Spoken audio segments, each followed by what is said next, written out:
Hello and welcome back to SilkPod, reviewing Netflix Temptation Island Season 2, reviewing episodes 3 and 4. Just gonna jump right in because I don't really have anything to say before we jump in. We last left off at Sydney getting emotional at the first bonfire because Mikey's being Mikey. Sydney tells us you should have known Mikey was full of shit, and this was the last straw for her, and she's ready to just move forward. Throughout this episode, and assuming moving forward, we see Sydney just leaning into her feelings towards Xavier this episode, starting this episode, and I support it. I support it. I did watch other reaction commentary videos about how this seems kind of planned and it's kind of like Sydney's like revenge arc in a sense, but I don't really care because Mikey kind of deserves it. So I was like, Sydney, go off, be show us how bad Mikey is, and she's justified in doing what she's doing. I'm cool with it.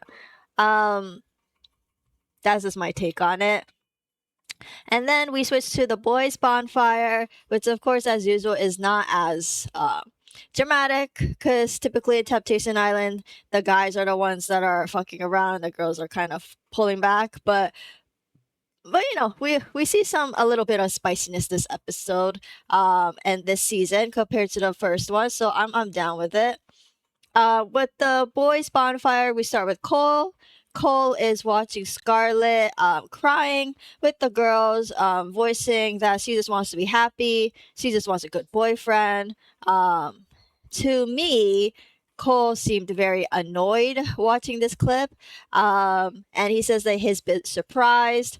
Of course, the host notes that there is such a huge discrepancy in perspective between Cole and Scarlett, and that it's important for Cole to kind of like figure out why that's happening and what he needs to do on his end to kind of grow internally as well. I recommend therapy for Cole because I don't think this show's gonna really help with that. Then we go to Jack watching Cheyenne's boat date, where she goes off about how Jack doesn't treat her or initiate dates for the exception of her birthday and all that stuff. Jack is not surprised, and he says that Cheyenne often sits on him about his money, that he's poor, and that at the end of the day, he just wants to be supported without being talked down to. And then there were other snippets we might get to later where the other guys also aren't fan of Cyan after watching the clip at the bonfire. And to be honest, initially I was very closed off on criticizing any of the girls or even Cheyenne because I was always like, Jack cheated. That's bad. End of story. But however, after watching another reaction video and commentator, I do feel a little bit differently, and I do see that Cheyenne has a lot of issues. Doesn't justify Jack's stuff, but it provides context, and Cheyenne should also be held accountable for her actions as well, for making Jack feel the way he does. Yeah. But of course, Jack should have ended things instead of cheating. And this is just an incompatibility issue and over reliance on the fact that they've known each other forever, 5 years. They don't want to leave that comfort. And I've been there. I've been there. But if it's toxic, if it's incompatible, it's just gonna leave, you know? Yeah. And what else we got?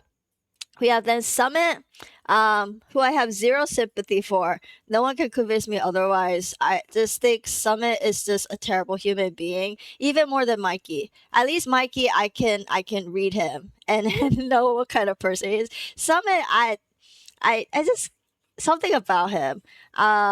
He watches Kaylee. A clip of Kaylee talking about how she sometimes feel like she doesn't feel like she's enough being around Summit, and then the comments that she gets about from Summit that she doesn't have this dream body, and that kind of influences her eating, right? And how often she goes to the gym and stuff. In response, and this is what I hate about him, he says he feels bad this isn't really his intention to like hurt her feelings. Yeah, sure. And he doesn't want to be that guy, whatever that means. But he says that he had this issue with an ex as well. So it's Summit. He's the problem. Um, and yeah, Kaylee doesn't seem like the type of person that would be overly insecure. Just based on what I see, I really feel like it's Summit influencing a lot of that, and that's terrible. So zero respect for Summit, and he says he says things that makes it seem like he doesn't know what's going on, but like if there's a pattern, it's kind of obvious that you're the issue. Anywho, last is of course Mikey watching Sydney with different scenes. First on the boat date, talking about how Mikey reacted when she was choosing Xavier as her date. She also talks about her commentary about how perfect Xavier is while he plays the guitar. Um, I love Mikey. Mikey first wants to punch Xavier, and he leans into that anger. Of course, the host cuts him off and tells him to think a little bit inward because the issue isn't Xavier, it's the issue between him and Sydney and why he feels the way he does. Mikey goes on. He does this throughout the episode about how Sydney is biting her lip while looking at Xavier. I mean, look at him. Sorry. Sorry, Mikey. No, I'm not sorry. He deserves everything. He starts crying, and Mikey says he's not having any fun at all. Clearly, that's what he wanted to do at Temptation Island, but now that the tables flipped, his feeling some type of way. Um, through the conversation with the host, um, what's it say? Mikey admits that it's scary when he's in love. And of course, now he says he's not on the show to fuck girls. And I'm kind of like, mm, okay. Um, yeah. For me, there's something really entertaining about watching a fuckboy fall apart because of his girlfriend like falling for another dude. It's like you did this to yourself, man. Um, yeah, I support it. I support it. Is it cruel for me to have enjoyment over Mikey's breakdown? Nah. Okay, we'll move on. After the bonfire, we watched different clips. I'm not gonna go through all of them, but of the couples returning to the villa to share what happened at the bonfire. At the ladies' villa, the men welcomed them back with flowers. Nice. Um, Sid shares with Xavier about how she got her clarity after watching the clips from Mikey, and she later gets a cutesy handcrafted card from Xavier, which is sweet, and she gets all emotional. And I'm just like, oh, Mikey never did stuff like that for you. See, so move on. Cheyenne shares up the pussy comment from Jack in front of the boys, a bunch of boys, and of course they're like, "What the hell is happening?" Um, I was hoping this would be like a trigger for Cheyenne to just start moving forward, but at this point, she just cries yet again in this episode, and Scarlett checks in with her and ends up telling her she needs to stop being codependent and all this stuff and be happy with who she is outside of the relationship. Which, yeah, I support it. Regardless of how you feel about Cheyenne, I mean, I'm at the end of the day, there is a codependent issue in that relationship, so she needs to start, you know, moving away from that for sure. Back at the boys' villa, Mikey starts walking off. He's in his feels. Mikey's a fuckboy, but he's kind of pure with how he feels, so I prefer Mikey over Summit because because you could read Mikey's feelings so easily. I You gotta respect that a little bit. Anyways, India checks in on him and the three amigos or whatever. Mikey goes off about how Sydney and Xavier basically talk shit about him, and Sydney doesn't care about him, and then talks about how she biting her lip when Xavier's playing the guitar. It's just going off and off and off, right? And Sydney doesn't wasn't even really, they weren't really shit talking about it. They were just saying like how Mikey is.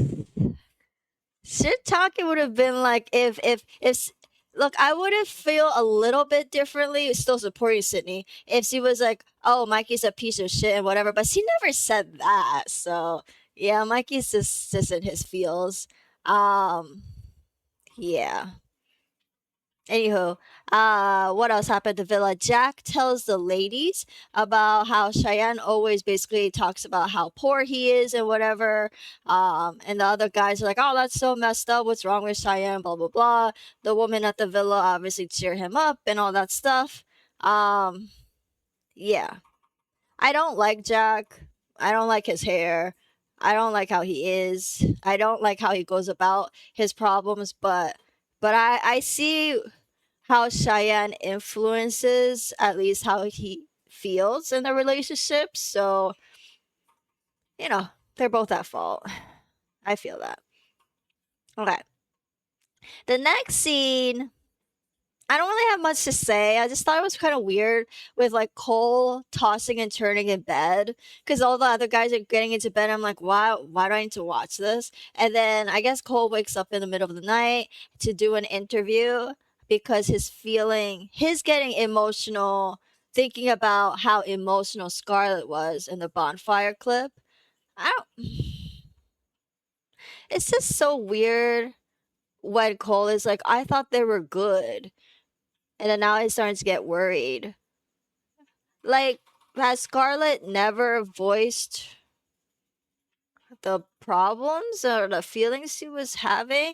Even if she wasn't direct, which would be an issue, wouldn't you be able to tell from her body language?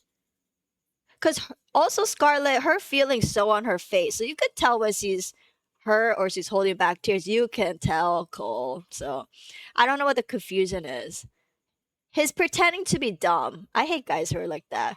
Like, you know what's happening. Own up to it. Jeez, what the hell?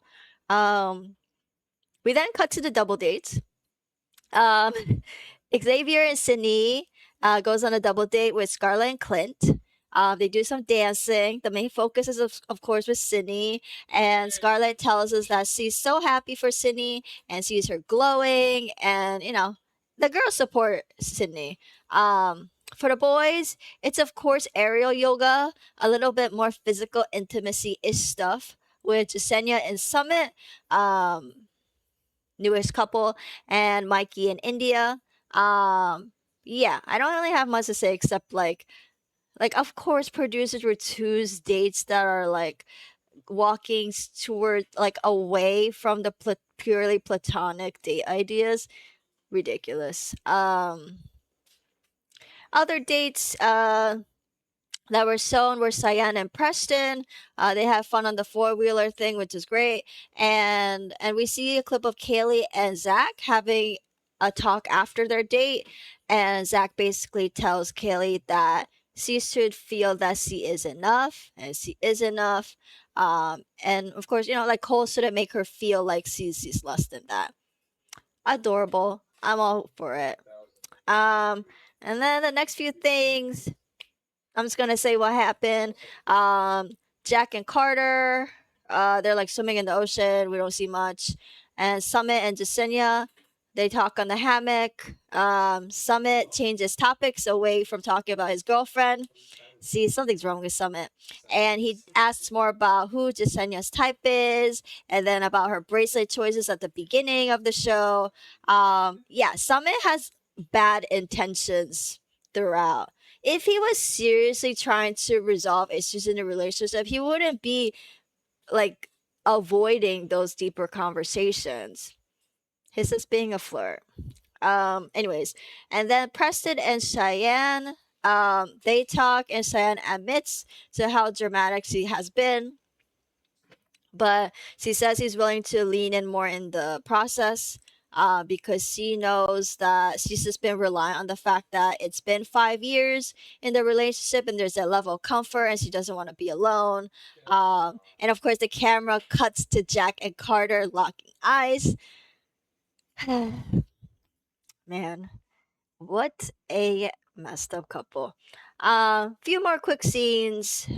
Um, that I noted that Sydney told Xavier that the moment that brought her the most joy was about Valentine's Day with her friends and has nothing to do with Mikey. Sad. And then for Cole and the other boys, there's a scene where the boys just basically tell Cole he's not doing anything wrong. I don't think the boys really know the whole picture because Cole is not seeing the whole picture though. So, um, kind of hard to. It's hard to get the full picture exactly what's going on because Cole is so confused about the issues. Yeah. Then we cut to the boys at the girls' villa doing a talent show. Um, all cool stuff. And then at the boys' villa, the ladies play Never Have I Ever, of course, with the loser kissing someone. Summit loses. He says it's a badge of honor, but he recognizes that he doesn't want to do anything that would upset his girlfriend or his grandmother to watch on the show. So he kisses Mikey or goes in for Mikey. I don't think they actually do kiss. So whatever. Interesting. Interesting. Of course, some of the girls were a little upset the Summit didn't kiss them, but I don't know. I don't know. Summit's definitely going back and forth about his actions, but he's definitely still a red flag. Um, all right. All right, here we go. And at the end of this episode 3 is the holy shit one with Jack and Carter at the pool scenes and they're making out with the cameras off. They turn the buttons off or whatever the same thing is, but we hear the audio. Yeah. My stance is always that like I understand Cyan has her problems and we'll talk later if it's later in my notes about Cyan's issues that kind of create a catalyst for this relationship to go downhill. But I hate it when men in general hop on the cheating train as soon as the relationship goes downhill. The resolution is not cheating. The resolution is having a conversation respectfully and breaking up. No? I don't it's such a cop out. It's such a cop out. I don't know. I don't like Jack. Is Jack gonna be cheating every time he's in a toxic relationship? Every time he has a problem with a girlfriend or partner? I just end it. The hell, man. Okay. Anyways, we're gonna jump into episode 4. Um. Oh boy. So we have the Jack and Carter kissing, and then they go back inside of the villa. They're all giggles. Um it spreads like wildfire at the villa. All the girls are basically telling everyone else that, oh, Jack and Carter made out and blah, blah, blah. Um, it is still fucked up because Cheyenne truly believed that Jack wouldn't break those boundaries. So, yeah, that sucks. I don't know. It's so hard for me to justify Jack's actions. It's taking it too far. Well, that's the beauty of Temptation Island. All right.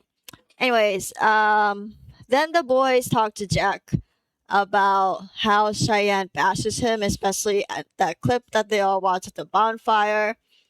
Jack talks about how he doesn't want to talk shit about Cheyenne, but C was the one who made out with a guy or kissed a guy, which led to Jack in response cheating as a reaction.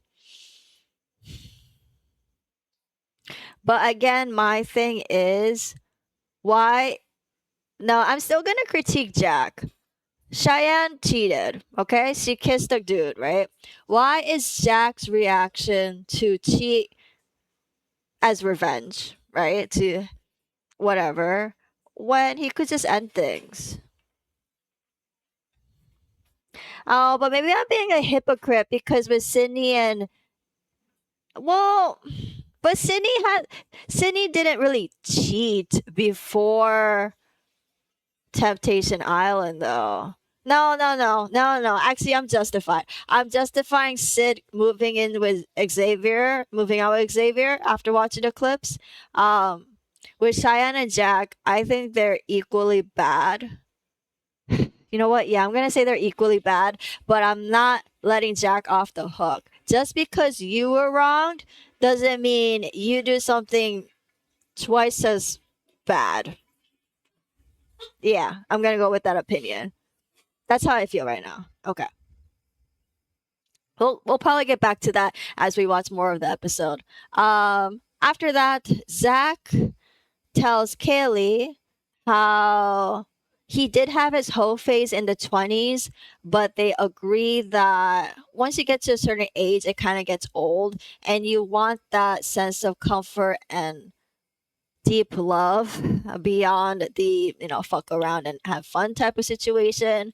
And Kaylee shares that she doesn't like Summit's friends because they made a hinge for Summit like 3 days into their relationship. The what? Okay, this just shows because I really do believe that you learn a lot about someone based on the friends and the people they hang out with. So if Summit's friends are that much of a douche, then Summit is as well. I don't like Summit. I don't like him. I don't know. I have like zero sympathy for him. I'm trying to be open and understanding and whatever, but bro, what the hell? Don't act dumb. You know exactly what kind of person you are. Anyways, moving on.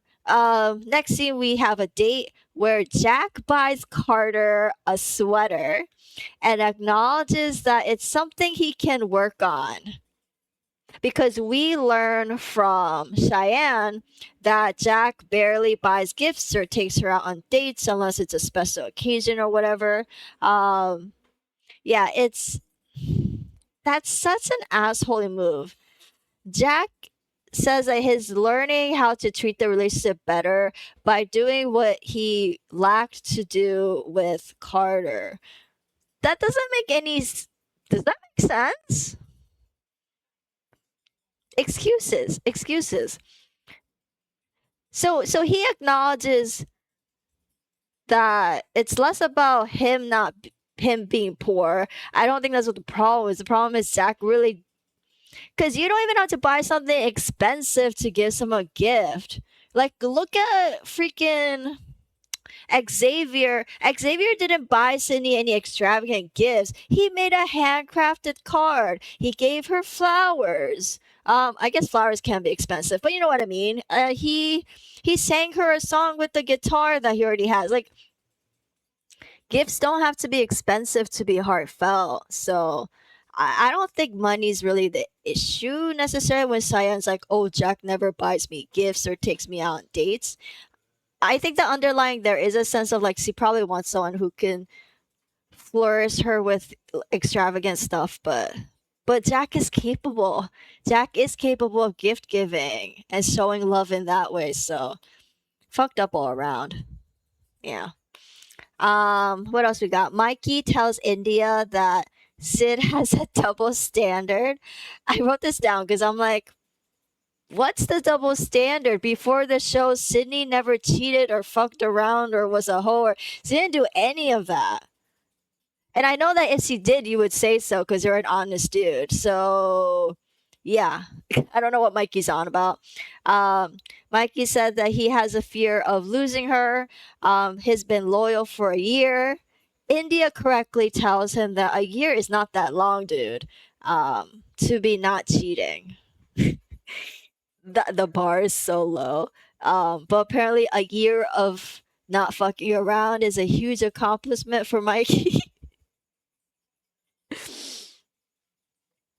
Okay, Mikey, I think you need to just I I don't know what to say. We'll just move on. After this whole scenario, the host enters the both villas to announce that Everyone's doing a group outing. I did clock that Cheyenne says that she loves the clubs, and she does this weird toast. I forgot what she said, but I'll put a screenshot of it if I can find it. But yo, she's a party girl, so that's a red flag. That shows me more that it's not just Jack that's the issue. It's also Cheyenne. Because nobody else said anything like that. For Jack, he takes shots from Carter's boobs. Okay. And Bradley and Scarlett chat about how much they have in common, and they connect with that I guess similarity or sense of comfort, which is great. Then Xavier dedicates a beautiful song to Sydney with his guitar, which is adorable, but we don't get the full song. Netflix cut it. Usually I hate in Love is Blind when the boys are singing off key or really cringy songs and we get the whole song. But for this one, I kind of wanted to hear a little bit more about Xavier and what if he sings anything or if it's just the playing guitar. If it's playing guitar, like go ahead, I'll listen. Not to the whole thing, but that was like a few seconds. Whatever. Um, and what else happened? Summit asked Juliana about her type and how they both have a sense of humor. And he tells us, see, he knows what he's doing. He tells us in the interview that he's attracted to the new shiny item and it's hard to commit. So he knows that here's the problem. He knows. Sometimes he'd be acting dumb about it, but he knows exactly what he's doing. And then he also, after the group day, he goes on the table and is like dancing and shaking his butt around the ladies. Like, he thinks he's a good person or that he's not aware of what he's doing. Bullshit. He knows exactly who he is. Yeah. Later on, Cheyenne voices that she's okay without Jack for once, which is awesome. And I knew that was going to be clipped for the next bonfire. Sydney pulls Xavier privately to share this handwritten love letter. She doesn't want him to read the whole thing out loud, so he just points out the fact that she wrote about how she loves his smile. Um, yeah, I thought Sydney was gonna pull Xavier over for a kiss, and I would have been cool with that.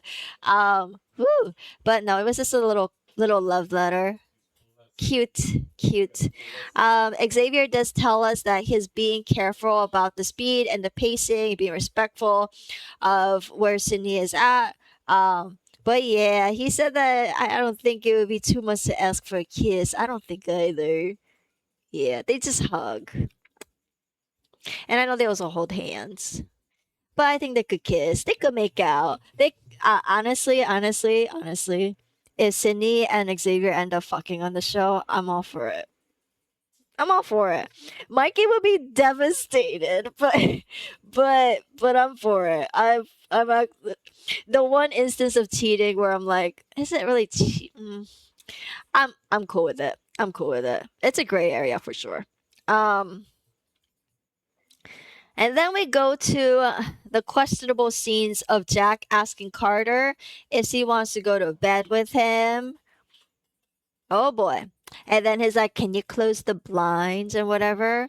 Um, of course, it's never revealed to us at this point if they fucked or not. But I don't think so because the next morning, Jack talks about how weird it was sleeping with someone else in bed and felt kind of weird about it. So I don't know. I, from that like angle in the camera when they woke up and stuff, I don't think they fucked. If they did, I think they would both be under the bed sheets. I don't know. I don't know. Maybe I'm reading into maybe Jack did fuck her, but I don't think they did. If they did, I know Netflix producers would be recording them moaning and shit, but maybe they hid it. We'll never know. Well, we'll know. We'll know. We'll know if they did fuck. At some point. Okay. After that intense scene, we have Scarlett voicing her stress about about how she is back home. And she wishes Cole was more open. Um, yeah, yeah. Because he doesn't, he's a man of very few words. And over at the guy's villa, Cole is being told by the ladies that he can still lean into the process without breaking boundaries, and he could just share like what's going on with his relationship and what he's thinking. So then Cole opens up and shares about how it's hard for him to open up because Scarlett doesn't really let him be, and he feels like he's being surveilled all the time. But there's a reason for that, Cole. There's a fucking reason, but we'll get to that. Okay. And then next we get the bonfire, or second bonfire, and we do want to talk about that. Starting with the dudes, with Jack watching Cheyenne talking to Preston about how she's not happy, that Jack fills her head with bullshit, and the relationship is just based on the comfort of being together for 5 years. And then of course the clip of her saying she's happy without Jack, or for once, like she feels good where she is. Jack responds that again he's not surprised. It's like this similar to the first bonfire. And he actually agrees with Cheyenne that they're not really happy in the relationship. And in the process, he did lose himself, and he's tired of being walked over. So we see a lot of vulnerability from Jack. We know exactly why he's acting the way he is. I don't think it's right, but I can understand. I can empathize, but I will not be forgiving. I think it's still messed up. I think it's still messed up.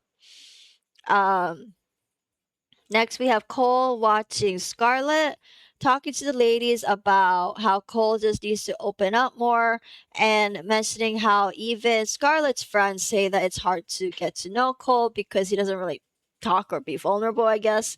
And it's just hard to get to know him in general. And then there's also this scene with Bradley. And they're just having a chat and, like, same conversation a bit, essentially. Cole tells us he feels sad, but then he goes back to the whole thing, but he's been loyal. So he's still a little defensive about that. Um, and then he also knows how Scarlett has broken up with him before, which might be contributing to the way he is. I wonder why. I wonder why. Okay. And then Mikey, oh Mikey, we watch in the bonfire clip Sydney dance with Xavier, them giggling that we're dating, they're holding hands, and Sydney loves how Xavier asks before holding hands, and tells us he's learning what love should look like, what an ideal man should look like. Mikey does a 360 during the bonfire, saying, if he's not the guy, it's all Gucci. He's happy for her. She's beautiful. She's glowing. Of course, it's a whole facade, but he's trying to be all cool with it and understanding. We do see him get. I noted. I think he got a little teary eyed as soon as the host started asking him questions like, "Are you actually like?" in tune with how you're feeling, because it makes it seems like, and it is the fact that Mikey is um just putting more walls up because he doesn't want to be hurt. He doesn't want to admit that his heart broken or his heart is breaking. But we'll get to the scene later. At the bonfire, lastly, is Summit. He watches Kaylee talking to Zach about how she just wants a fucking good boyfriend, and she doesn't want someone that makes her feel bad about herself. And it's basically the same thing as the first bonfire, so nothing new. Summit acknowledges that it's hard to figure out what he's doing wrong. Again, I feel like this is bullshit. He knows what he's doing. Look at some of the shit he's been doing so far. He talks about how he enjoys independent time outside of dating. Okay, but like, Kaylee doesn't come off as someone who's like, I need to be glued to a man 24/7 or lovey dovey. She's asking bare minimum stuff, dude. When the host asks some questions for Summit, they do get into the fact that Summit has been raised by a single mom and whatever. He doesn't have a lot of role models of good relationships, but that whole thing, and I'm not even gonna get to it because I feel like it's bullshit. Because I was raised by a single mom. I have a lot of friends, both genders and non-binary friends with single parent households, healthy relationships. I'm sure it could make things difficult for sure, but for Summit, he's a grown ass man. I think I think that's bullshit. Don't don't don't blame it on lack of role models. Because the thing is, like, the host mentioned something that's true, is that even if you don't have like a role model of a healthy relationship, like, would Summit treat his mom the same way he disrespects Kaylee? Absolutely not. So why is it different? Yeah. Anyways, yeah. Um yeah. Oh, and then there's a little clip about Temptation Haven, but I already know what that is from the first season. There's gonna be a space with no cameras. I assume it's gonna be another tent or something. I don't know. We'll see. And then the lights will start blaring off in the other villas. Nobody.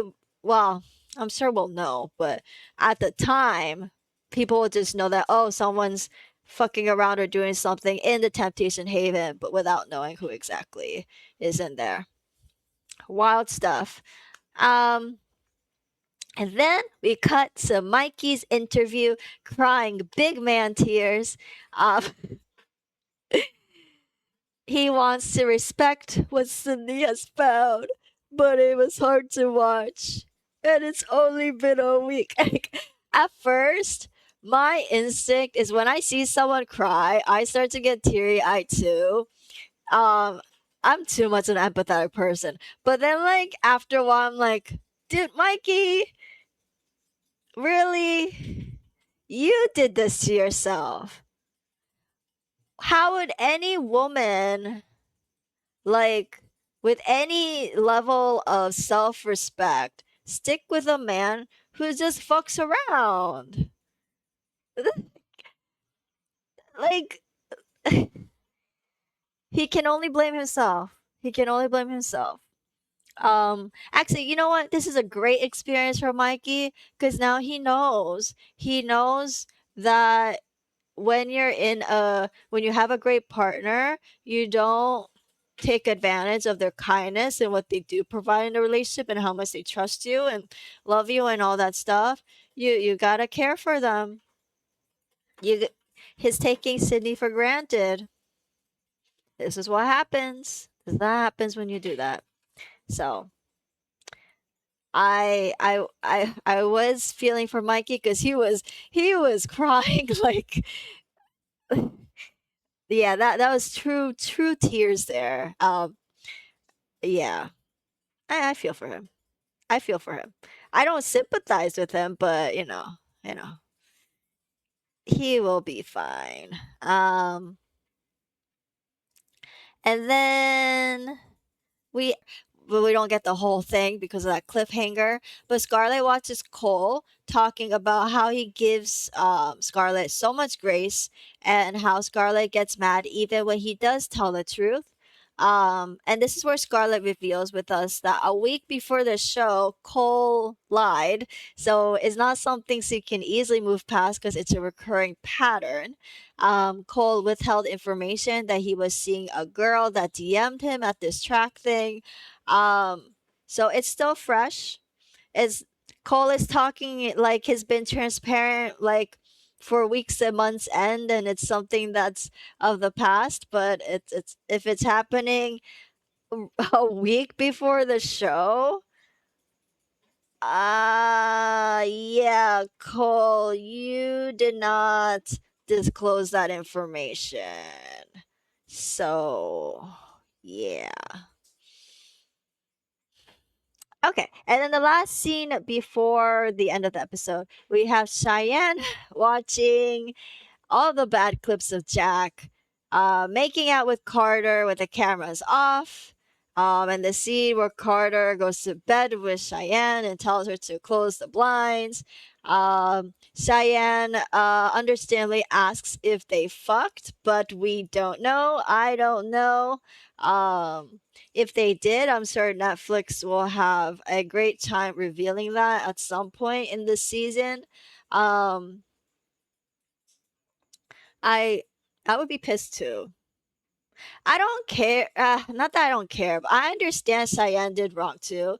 But she's justified in feeling pissed.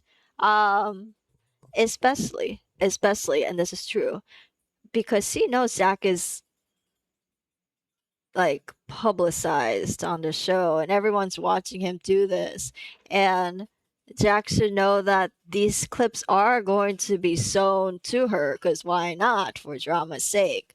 Um, so yeah, it's just like it's purposeful hurting and it sucks.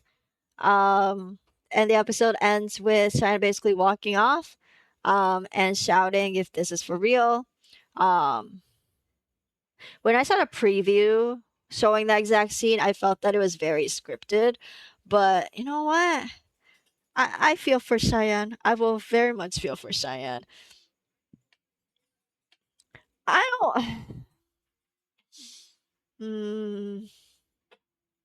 I'm very conflicted in how I feel with this couple, but I feel for her. I feel for her. Anywho, that was episode 3 and 4 of Temptation Island. Um, wild. We'll see in the next few episodes. What will happen? But I doubt any of these couples will be together at the end unless the ladies devalue themselves and are willing to give their man a second or third or fourth chance. And they should not. Because I remember in season 1, there was that fucked up man. I forgot his name. It was just having sex with everyone and doing all these crazy shit. And then at the end, the girl just takes him back and gives him another chance. It's like, oh, but he doesn't act like this outside of the show.